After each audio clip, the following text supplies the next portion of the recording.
پھر ایک سوال یہ پیدا ہوتا ہے کہ بھی کافر تو زیادہ گناہگار ہیں، وہ تو اللہ کو مانتے ہی نہیں ہیں، تو ان پر تو پکڑ کم آتی ہے، مسلمانوں پر زیادہ آ رہی ہے۔ تو اس کا جواب یہ ہے کہ اللہ تعالیٰ فرماتے ہیں فَلَا يَغُرَّنَّكَ تَقَلُّبُ الَّذِينَ كَفَرُوا فِي الْبِلَادِ، کافر جو دنیا میں مزے کر رہے ہیں یہ آپ کو دھوکے میں نہ ڈالیں۔ متاع قلیل، یہ تھوڑے سے مزے ہیں، ثم مأواہم جہنم، پھر ہمیشہ کے لیے وہ اللہ کے قید خانے جہنم میں ہوں گے۔ وبئس المہاد، اور کتنا برا ٹھکانہ ہے وہ جہنم۔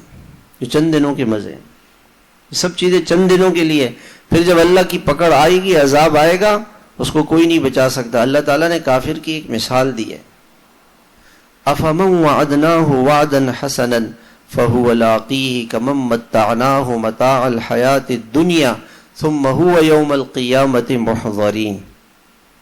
اللہ تعالیٰ فرماتے ہیں اس مثال کا میں خلاصہ اپنی زبان میں عرض کرتا ہوں۔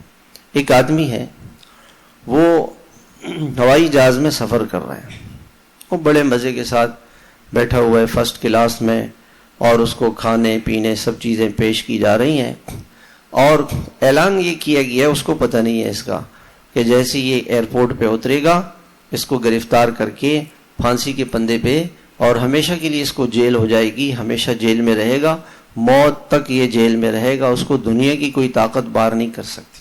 وہ جہاز میں سفر کر رہا ہے، ایک آدمی تو ایسا ہے۔